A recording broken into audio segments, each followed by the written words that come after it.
हरे कृष्ण। तो आज हम श्रीमद् भागवतम के तीसरे स्कंद के 20वें अध्याय के श्लोक संख्या 29 से लेकर 34 तक पढ़ना है। तो प्रश्न इस प्रकार है कि ब्रह्मा जी सृष्टि कर रहे हैं और सृष्टि करते समय उन्होंने जो है अनेक अनेक जो चीजें हैं उन्होंने उत्पन्न की। पहले जो है उन्होंने जो है अज्ञान के आवरण को उत्पन्न किया। उसके बाद में जो है राक्षस और देवता यक्ष अनेक इस प्रकार से उन्होंने जो है उत्पन्न किया। और जब उन्होंने यक्ष और राक्षसों को उत्पन्न किया तो वे कामुक होकर ब्रह्मा जी के ऊपर जो है अपनी काम वासना को जो है पूर्ण करना चाहते थे और ब्रह्मा जी के साथ भी संभोग करना चाहते थे। ब्रह्मा जी डर के जो है वहाँ भागे और उन्होंने जो है भगवान से प्रार्थना की और भगवान उनके मन को जानते हुए उन्होंने उनको कहा कि आप अपनी जो है इस देह को त्याग दो।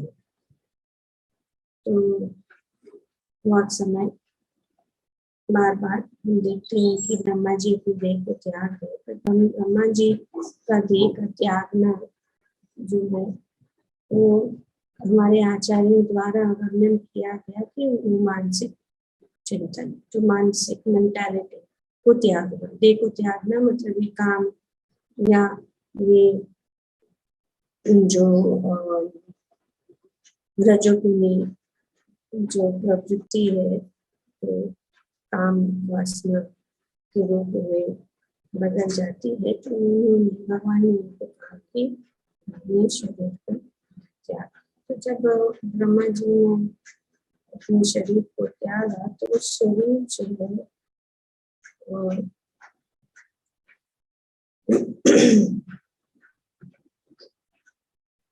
इसके रूप में संध्या के रूप में जो बदल गए। और जब वे इस प्रकार से रूप में बदल गया, जो यहाँ पे वर्णन किया गया कि ब्रह्मा द्वारा परित्याग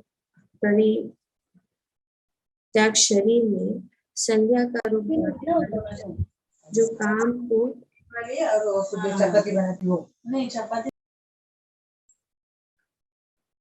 को जगाने वाली दिन रात की संध्या लीला है। संध्या लीला जो है के रूप में संध्या लीला भगवान का ये त्याग, ब्रह्मा जी का ये त्यागा हुआ शरीर। असुर जो स्वभाव से कामुक होते हैं और जिनमें रजोगुण का प्राधान्य होता है उसे सुंदरी मान बैठे। एक्चुअली एक प्रकार का ये माया था या इल्यूजन था। भगवान ब्रह्मा जी ने जब अपने शरीर को त्यागा तो एक प्रकार का ये रूप धारण कर लिया और उन्होंने देखा ये जो संध्या लीला जो है एक्चुअली ब्रह्मा जी का ये त्यागा हुआ शरीर है। तो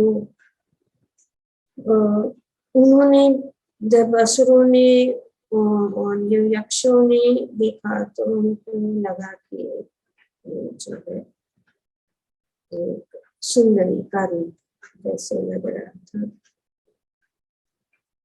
और वे इस प्रकार से जो है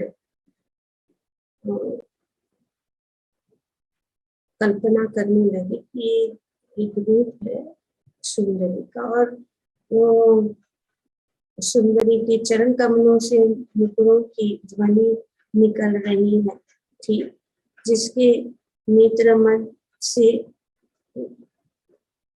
विस्तीर्ण थे और जिनका कटी भाग महीन वस्त्र से ढका था और जिस पर मेखला चमक रही थी। तो इस प्रकार से जब ये संध्या बेला एक्चुअली बहुत ही आकर्षित होती है, खास करके भौतिकवादी लोगों के लिए, क्योंकि संध्या बेला में जो जब सूरज ढल रहा है और वो जो लालिमा, वो बहुत सुंदर जो ये इस प्रकार से प्रस्तुत होता है, जिसको ट्वाइलाइट कहते हैं। ट्वाइलाइट मतलब जो दिन और रात के बीच में जो योग है, तो इसको संध्या बेला। तो संध्या बेला को देखकर असुरों ने सोचा कि ये बहुत सुंदर सुंदरी है, स्त्री है, और उनकी काम वासना बढ़ गई और वो जानना चाहते थे, वे देख रहे थे उनको अनेक अनेक प्रकार से जो है अपने आप से बात कर रहे थे कि ये कौन है और उनका रूप क्या है। और जब बादलों के बीच में वो ढकी रही थी तो ऐसे लग रहा था कि वे जो है उनकी सुंदर वस्त्र से अपने आप को ढक रही है, और जो जो रोशनी है, इस प्रकार से वे सोच रहे थे कि ये कौन है। तो फिर वे जो है कहने लगे कि ये सुंदरी वाला तुम कौन हो, तुम इसकी पत्नी हो या पुत्री हो, और तुम हम सबको किस योजन से प्रकट हुए। ब्रह्मा जी ने जब अपना रूप को त्याग किया, अपने शरीर को त्याग किया, तो ये संध्या बेला के रूप में जो है जो आकाश में इस प्रकार से दिखाई दिया। तो ये जो है सब असुर सोचने लगे कि कौन है, और अपने आप को भागे कह रहे कि हम अभागी प्रभावों को तो अपने सौंदर्य रूप अमूल्य सामग्री से क्यों तरसा रहे। तो जिस प्रकार से संध्या की बेला जो बदलती रहती है, तो कभी ऐसा लगता है कि वो बादलों के बीच में या उस समय जो है कभी बहुत ही आकर्षक प्रतीत होती है और कभी जो है छुप जाती है। तो इस प्रकार से ये असुर जो है वो यहाँ पे कह रहे हैं।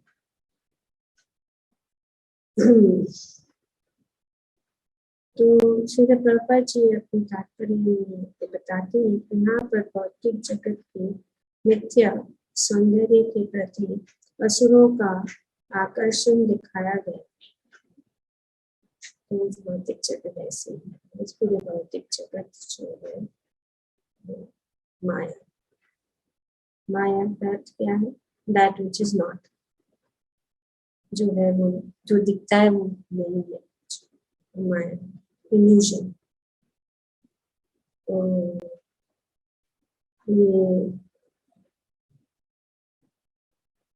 ये आकर्षण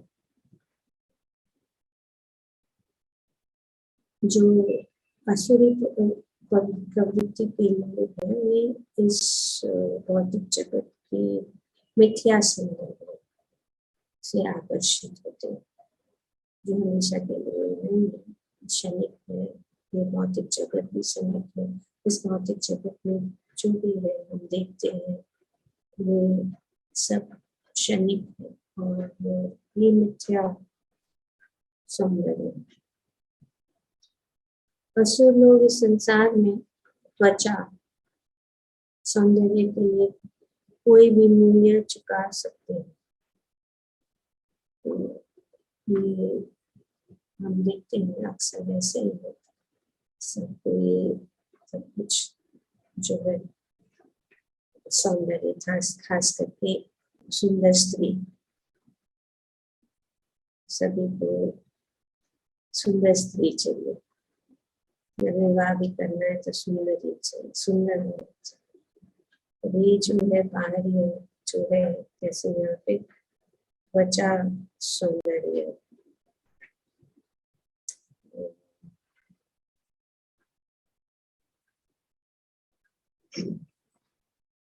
the demoniac can pay any price for skin beauty. त्वचा सौंदर्य, actually Prabhupada in English can understand it more. The way what Prabhupada understands skin deep. Beauty is skin deep, and the skin beauty of this material world. So the demoniac can pay any price. It can forget everything. All principles जितने भी सिद्धांत है, संस्कार है, सबको भूल जाते हैं सिर्फ ये ब्यूटी के लिए। और ये जो है मिथ्या आकर्षण है, और अब पूरा जगत इसके पीछे ही भाग रहा है। इसके पीछे ही जो है सब लोग, खास करके आज हम हर जगह देखते हैं सुंदर सुंदर जो बड़े बड़े बिलबोर्ड्स रहते हैं, बड़ी बड़ी एडवर्टाइजमेंट्स रहते हैं, इसमें सब क्या है, यही दिखाया जा रहा है, लोगों को आकर्षित किया जा रहा है ताकि उनके अंदर जो काम वासना है और ज्यादा बढ़े, और यही चाहते हैं। यही सेंटर पॉइंट यही है, काम हो, काम वासना और मैथुन। तो पापा जी कि वे जो है लोग ये इसके पीछे है, और उसके पीछे ये कोई भी मूल्य चुकाने के लिए तैयार है। वे जो है कठोर श्रम करते हैं, किंतु इस कठिन श्रम का प्रयोजन विषयी जीवन का है, आनंद उठाना। विषयी जीवन का ही आनंद उठाने के लिए ये straight in his purport, the विषयी जीवन translate is very clearly that they work very hard day and night, but the purpose of their hard work is to enjoy sex life. तो यही है, Prabhupada is very clear about it. Prabhupada likes to always hit the nail on the head, no beating around the bush, and this is what Prabhupada is saying, that this is the whole पूरा जो भौतिक जगत के जो लोग हैं इसके पीछे ही पागल है, विषय जीवन, और इसके लिए वे इतना परिश्रम करते हैं। जीवन में धन कमाने के लिए, मान सम्मान और बहुत सारी सामग्री जमा करने के लिए, ताकि वे जो है इस विषय जीवन, और इस विषय जीवन के लिए बहुत कमा के बहुत सारा चीजें इकट्ठा करते हैं, कि सोचते हैं कि हम जो है उसका भोग करेंगे और एंजॉय करेंगे। पर कभी कभी ऐसा होता है कि पूरा जीवन उन चीजों के लिए निकाल दिया, लेकिन अंत में जो है कुछ भी हाथ में नहीं आए, तो वे फिर जो है निराश होते। और उनका सिद्धांत क्या है, कभी कभी वे योग का अर्थ न जानते हुए अपने आप को कर्म योगी बतलाते हैं कि हम तो कर्म कर, हम तो कर्म योगी है। हम बैठे नहीं है। और कभी कभी भक्तों का भी जो है टोकते हैं भक्तों को कि आप लोग क्या करते हैं, आप तो कुछ काम धंधा कुछ नहीं करते। हमने देखा, हम कर्मी होते हैं, हम कर्म करते हैं, हम कार्य करते हैं, जॉब करते हैं, हम इतना सारा कमाते हैं। आप लोग क्या करते हैं, सिर्फ बैठ के भजन करते, कुछ काम काम धंधा है कि नहीं।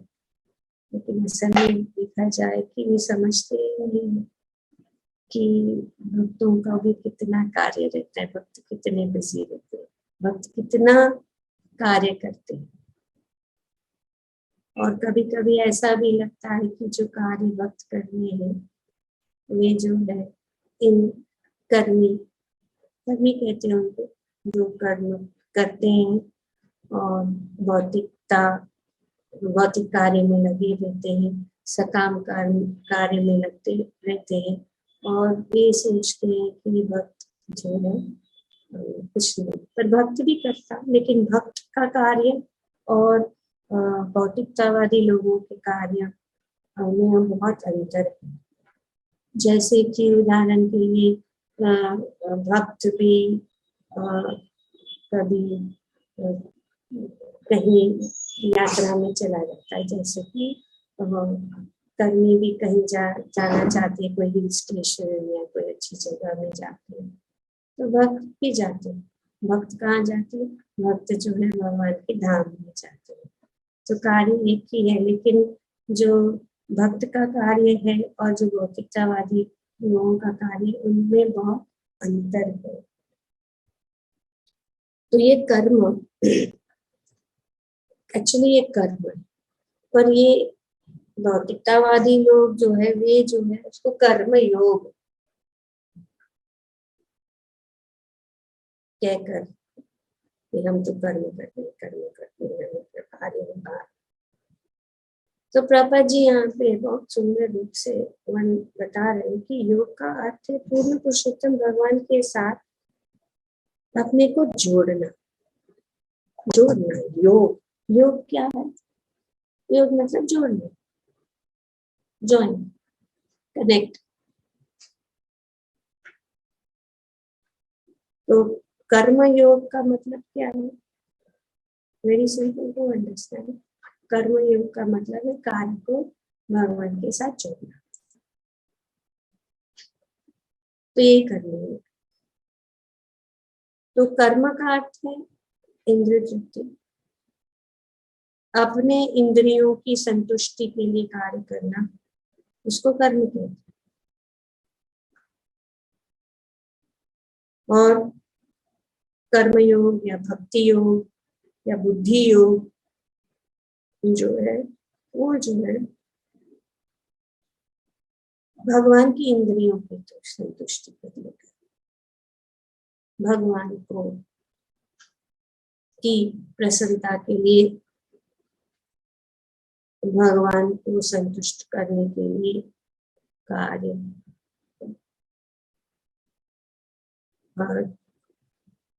श्रीमद्भागवतम में वर्णन किया गया। अतः कुंभी द्विजा श्रेष्ठ वर्णाश्रम विभाग मनुष्यस्य धर्मस्य संसिद्धि हरितोषणम। संसिद्धि हरितोषण कि ये संसिद्धि मतलब क्या है, संसिद्धि का अर्थ ये है कि सबसे ऊंचा,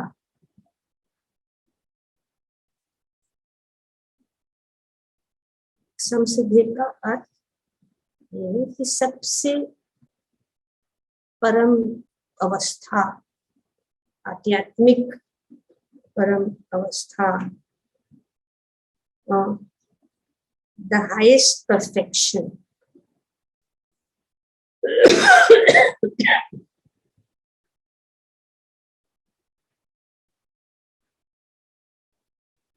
तो जो भी कार्य करते हैं, तो हमारे पास यहाँ पे अंग्रेजी का अनुवाद है, इसमें बताया गया है कि Obest among the twice born, it is therefore concluded the highest perfection one can achieve by discharging the duties prescribed by one's own occupation according to the caste divisions and orders of life is to please the personality of God.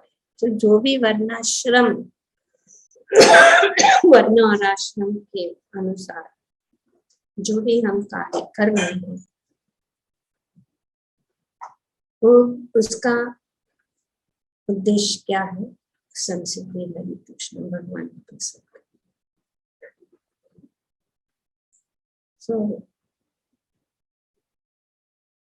भगवान को प्रसन्न करना यही जो है असली कर्म योग। योग का अर्थ है पूर्ण पुरुषोत्तम भगवान के साथ अपने को जोड़ना अथवा कृष्ण भावना के लिए कर्म करना। तो action in Krishna consciousness, this is actual कर्म योग। और भगवान ने 9वें अध्याय में, भगवद गीता के 9वें अध्याय में ये एक्चुअल ये कर्म योग क्या है?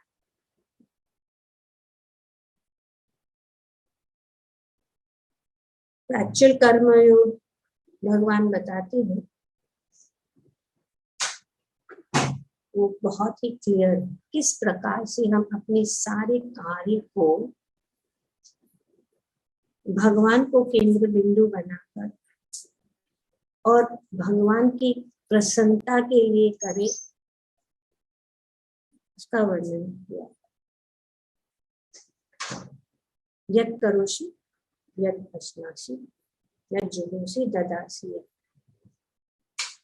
यत् तपस्यसि कौन्तेय तत् कुरुष्व मद अर्पणम। मद अर्पणम ये महत्वपूर्ण शब्द यहाँ इस्तेमाल किया। भगवान कहते मद अर्पणम।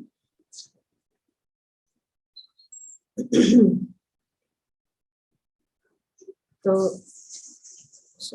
ये वर्णन यहाँ पे है कि हे कुंती पुत्र, तुम जो कुछ भी करते हो, नंबर 1, जो कुछ भी खाते हो, नंबर 2, पॉइंट 1, पॉइंट 2, जो कुछ भी अर्पित करते हो, पॉइंट 3, जो कुछ भी दान देते हो और जो भी तपस्या करते हो उसे मुझे अर्पित करके तो ये 5 पॉइंट यहाँ पे बताए। क्या है? जो कुछ भी करते हो,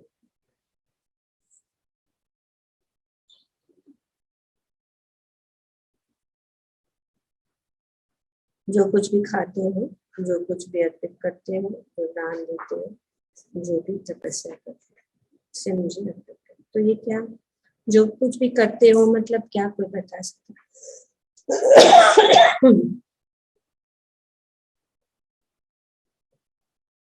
कैसे हम करें? दिस इज प्रैक्टिकल एप्लीकेशन है। ऐसा नहीं है कि भगवान ने कह दिया, पर ये जो है हम प्रैक्टिकली कर सकते हैं, हम उसको अपने जीवन में उतार सकते हैं और इस प्रकार से हम जो है असली कर्मयोगी बन सकते हैं। और ये कर्मयोगी का ये है कि जो कुछ भी करते हैं भगवान के साथ जुड़ना। सब कुछ जो भी हम करते हैं भगवान के साथ जोड़ना जरूरी। तो यत् करोषि, प्रत्येक व्यक्ति को अपने जीवन निर्वाह के लिए कर्म करना पड़ता है और कृष्ण यहाँ पर आदेश देते हैं कि हर व्यक्ति उनके लिए कर्म करे।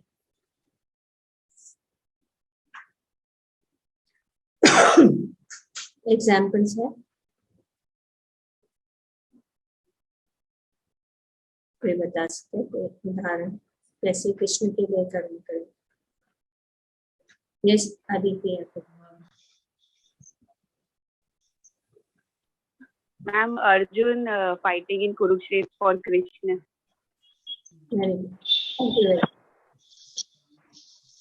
अर्जुन को पसंद नहीं था, वो नहीं चाहता, लेकिन भगवान की प्रसन्नता के लिए, भगवान की इच्छा, उन्होंने अपनी इच्छा को भूल गए और उन्होंने भगवान की इच्छा के अनुसार संसिद्धि लड़ी तो। यस मधु। माता जी, जैसे हम कोई काम भी करते हैं, ऑफिस जाते हैं, जो धन कमाते हैं, तो उससे धन उससे हम फिर भगवान की सेवा कर सकते हैं, हम पैसे को भगवान की सेवा में लगा सकते हैं। तो दैट इज वेरी नाइस। तो हम काम करते, कार्य करते हैं, तो जो कुछ भी हमें प्राप्त होता है, जो उसका फल है, उस फल को भगवान को अर्पित करें, तो उसको कहते हैं ये यज्ञ, ये अर्पण करना, भगवान को अर्पण करना है। जो कार्य करते हैं, जो भी हम फल प्राप्त करते हैं, जैसे कि सिंपल वे, अगर हम जॉब कर रहे हैं, हमें कुछ सैलरी मिलता है, तो हमें तुरंत वो जो है भगवान के चरण कमलों में रख देना चाहिए, और उनको अर्पित करने के बाद जो है हमें जो है जितना जरूरी है उतना इस्तेमाल करना है, बाकी का जो है हमें भगवान की सेवा में लगाना। तो रूप गोस्वामी और हमारे गोस्वामी कहते हैं कि 50% शुड बी गिवन फॉर सेवा, भगवान की सेवा। अगर हम 100 रुपए कमा रहे तो 50 रुपए हमें जो है भगवान की सेवा में, 50, बाकी के 25 अपने लिए और 25 इमरजेंसी और अपने लिए, मतलब अपने परिवार और अपने सब कुछ देखभाल करें। तो इस प्रकार से करें। Very good example. Yes Vandana madam. Mataji, in very initial stage, Draupadi wanted to get married with Krishna. But when Krishna came in first meeting, and when he told you should marriage to Arjuna, she totally agreed. She didn't discuss with him because of his happiness. Okay, तो totally surrender, भगवान की इच्छा, भगवान की इच्छा को हमारी इच्छा बनाना, यही भगवान की इच्छा को जानना है। और भगवान की इच्छा को जानने के लिए भगवान ने बहुत सारे शास्त्र में बहुत, और भगवत गीता में भी भगवान ने अपनी इच्छा को प्रकट बहुत अनेक बार से। सो प्रत्येक व्यक्ति को अपने जीवन निर्वाह के लिए कर्म करना पड़ता है, और कृष्ण यहाँ पर आदेश देते हैं कि वह हर व्यक्ति उसके लिए कार्य करे। तो हमें ऐसी भावना होनी चाहिए, भावना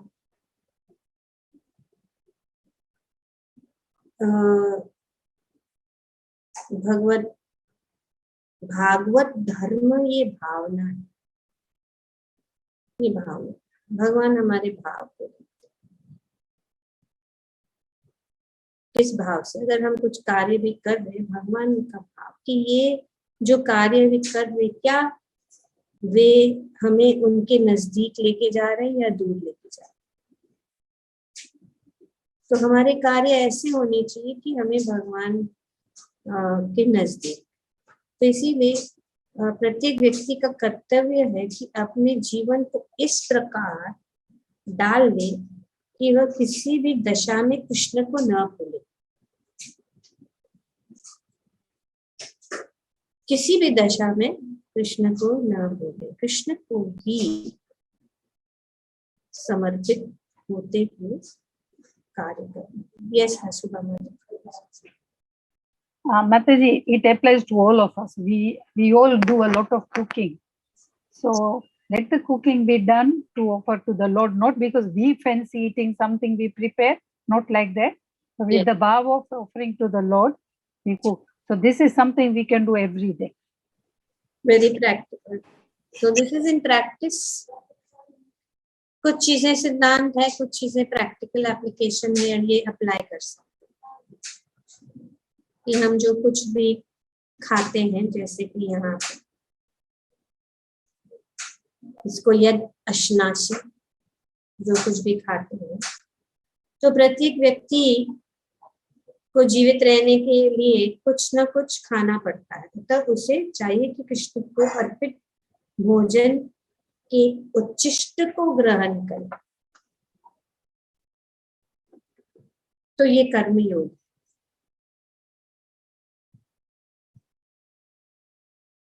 भक्ति योग, कर्मयोग, बुद्धि योग।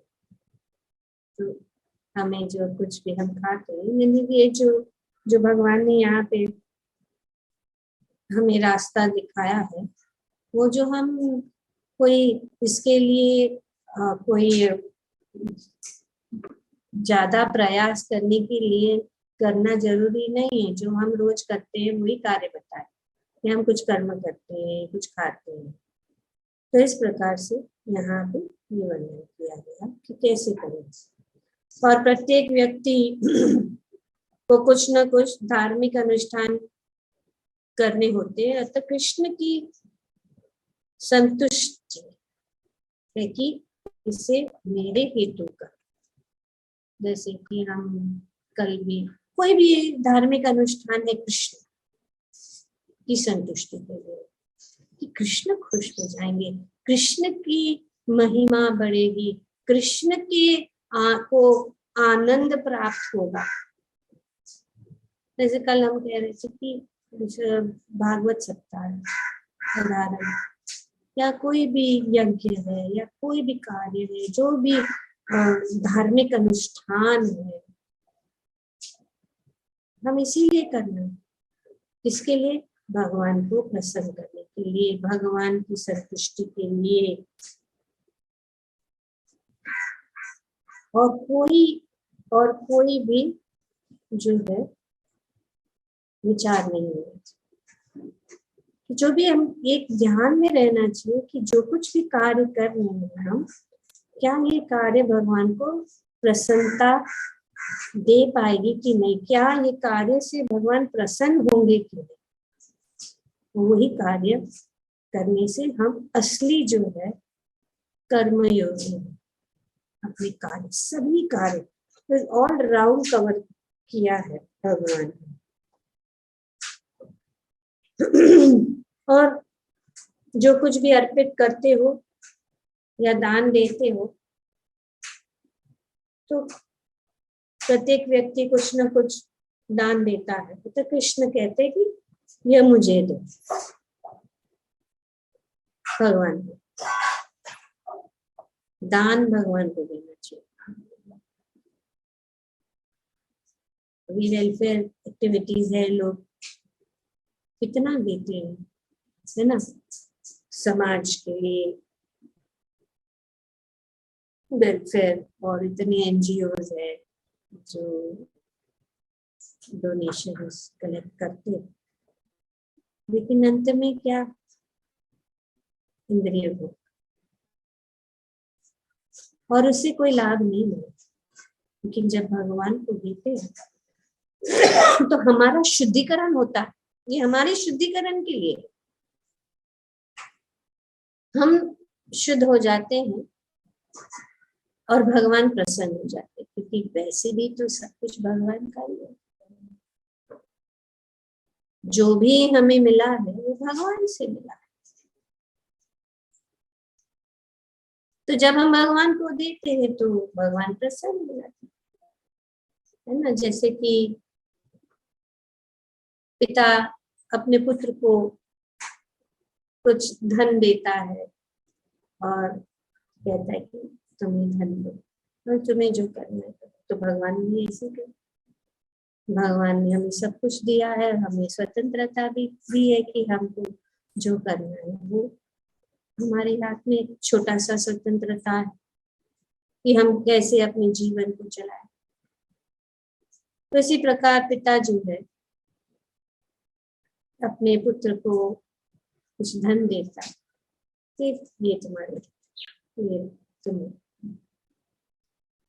तो पुत्र जो है उस धन को लेके अपने इंद्र तृप्ति के लिए इस्तेमाल कर सकता है, या उसी धन से पिता के प्रति प्रेम की भावना से वो उसी धन से कुछ लाकर जो है अपने पिता को दे देता है।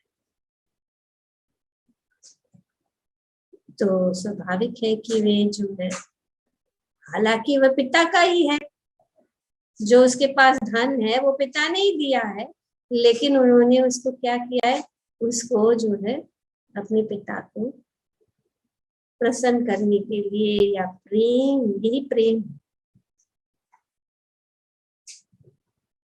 से उन्होंने कुछ लेकर खरीद कर उसी पैसे से उनके पिता को अर्पित।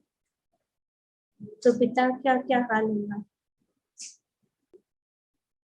पिता खुश नहीं हो जाएंगे? बहुत खुश हो जाएंगे।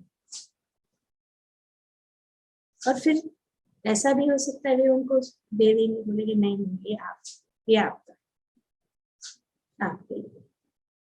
तो इस प्रकार से भगवान जो है कह रहे हैं कि मुझे अर्पण करो, और भगवान प्रसन्न हो जाते। भगवान तो लेते भी नहीं है, वैसे के वैसे ही रहता है। हम उसको लेकर प्रसादी के रूप में उसका आनंद लेते हैं, हमें इतना सारा लाभ भी प्राप्त हो जाता है। तो ये भगवान को देना बहुत जरूरी है।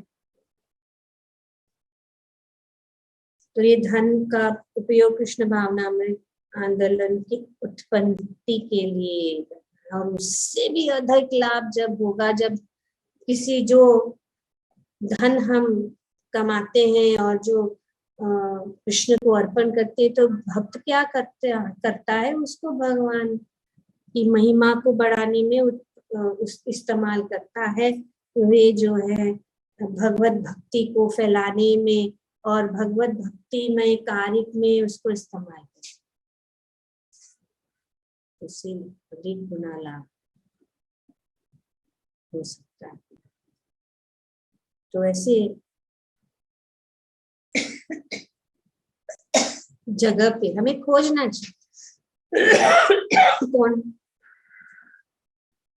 प्रामाणिक है, और ऐसे प्रामाणिक व्यक्ति को या ऐसे प्रामाणिक संस्था को हमें देना चाहिए, जो धन अपने लिए नहीं लेकिन वापस भगवान के, ये वापस भगवान को ही देना होगा, कि वही जो है भगवत प्रचार के लिए, भगवत भक्ति बढ़ाने के लिए जो है इस्तेमाल। तो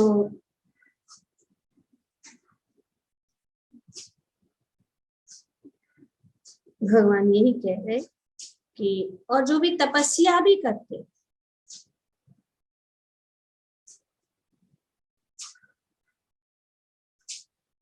तपस्या भी करते हैं, वो भी हमें जो है भगवान को अर्पण करके करें।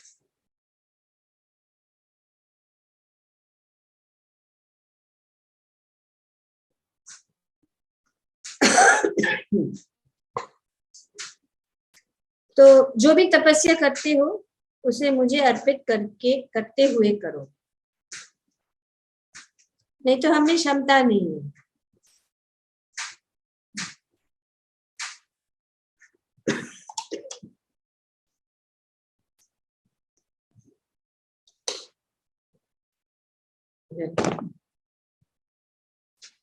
अगर तपस्या अभी चतुर्मास है या कार्तिक व्रत है, जो भी व्रत करते हैं, हमें भगवान को अर्पण करना कि आप हमें तपस्या करने जा रहे हैं, और इस तपस्या को सफल करने के लिए हम आपके शरण में आए हैं, और आप इस तपस्या का भी फल दिया। और इस तपस्या का उद्देश्य क्या है? भगवान को प्रसन्न करना और भगवान की सेवा, और भगवान को प्रसन्न करके हम भगवान के और नजदीक हो जाए, यही है तपस्या का उद्देश्य, यही। तो इसको कहते हैं कर्म। जो भी कार्य है वो भगवान का कार्य का जो फल मिलता है उस फल को भगवान को अर्पण करो। तो इसीलिए यद करो से यद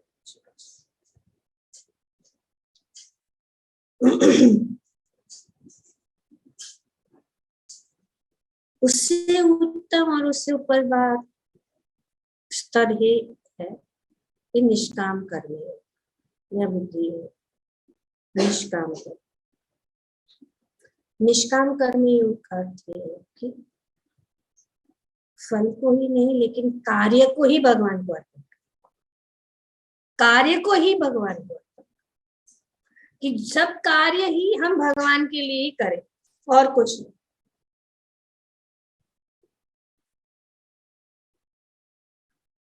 जिस प्रकार से शरीर के सभी अंग जो है पूरे शरीर के संतुष्टि के लिए कार्य करते ताकि संतुष्ट, the parts of the body work for the satisfaction of the whole body. हर एक अंग जो है अपने आनंद के लिए नहीं कर रहा है, वो पूर्ण शरीर को आनंद है। हाथ नहीं सोचता कि हाँ हाथ हम कार्य कर रहे हैं तो हाथ को किया कोई उसका लाभ मिले या वो करे। तो इस प्रकार से हमें जो है अपने सभी कार्य ही, और हमें सिर्फ कृष्ण भावना भावित कार्य कर, और जो भी कार्य करते हैं, I am eating for Krishna, sleeping for Krishna, walking for Krishna, reading for Krishna, chanting, सब कुछ जो है भगवान को अर्पण कर और हमारे लिए कुछ नहीं। इसलिए श्री चैतन्य महाप्रभु कहते हैं न धनम न जन्म न सुंदरी। अभी ये सुंदरी के पीछे भागे हैं ये असुर लोग, तो भगवान कह रहे हैं, श्री चैतन्य महाप्रभु कह रहे न धनम न जन्म न सुंदरी कविता मम जन्मनि जन्मनि भक्ता भक्ति अहेतुकी, अहेतुकी भक्ति कॉजलेस न धनम न, बस हमें से जन्म जन्मांतर तक हमें कुछ भी नहीं चाहिए, सिर्फ आपकी अहितुकी कृपा हमारे ऊपर रहे हो और हम ये कार्य करें, फिर भी कार्य करें। धन की इच्छा नहीं है लेकिन धन को प्राप्त करने के लिए हम कार्य करेंगे। किसके लिए? भगवान की सेवा में लगाने। तो इसको कहते बुद्धि योग, निष्काम कर्मी योग, जो भगवान की संतुष्टि के लिए कार्य करते हैं और भगवान को प्रसन्न करने के लिए कार्य करते हैं। जैसे कि अनेक अनेक प्रकार की सेवा है। अभी जन्माष्टमी है, जन्माष्टमी के दिन जो है अनेक अनेक सेवाएं हैं। तो भगवान भक्त क्यों करते हैं? भगवान को आनंद। अब भगवान का जन्मदिन है, हम अपने घर में किसी का जन्मदिन मनाते तो कितना बड़ा उत्सव करते हैं, क्या क्या नहीं करते हैं, हाँ, और कितना हम जो है उनका गुणगान करते हैं, उनको विशेष देते हैं। और भगवान के जन्मदिन तो बहुत बड़ा उत्सव, कितने सारे लोग आएंगे। हमारे भगवान का जन्मदिन है, हमारे भगवान और कोई नहीं है, यही है और वही सब कुछ है हमारे लिए। इसीलिए हम जो है इस उत्सव को और उनकी महिमा को लोगों तक पहुंचाने, उनकी महिमा को फैलाने के लिए हम कार्य करेंगे। और वही चीज है जो उनको प्रसन्न, तो उनको क्या प्रसन्न, उनको प्रसन्नता जब होती है जब उनका हम उनकी महिमा को फैलाए, क्योंकि उनकी महिमा को जानने से हम जो है सभी अनर्थ से मुक्त हो सकते हैं और सब अज्ञानता से मुक्त हो सकते हैं, और हम जो है हमारा जीवन सरल सुगम और आनंदमय होगा। और ये हमारा कर्तव्य है भक्तों के नाते, जो भी हमने पाया है, जो भी प्रेम हमने पाया भगवान से, वो ही सबके बीच में बांटे, और जिससे हम बांटेंगे वो प्रेम बढ़ता ही जाएगा, बढ़ता ही जाएगा, बढ़ता ही जाएगा। तो ये प्रेम का वो जो जब प्रेम होता है तो एक्शन होता है, और वो एक्शन है कि हम सेवा में लगे। कितना भी कठिन कार्य क्यों ना हो, उस कठिन कार्य को हम कर सकते हैं। The one who works for the satisfaction of the Lord only, however difficult such work may be, is working under the principle of Buddhi Yoga and finds himself always in transcendental bliss. Grantharaj Srimad Bhagavatam ki Jai. Om Tat Sat. Thank you very much. Hare Krishna. किसी का कोई प्रश्न है या कुछ doubt है, कुछ कहना चाहेंगे, to share something?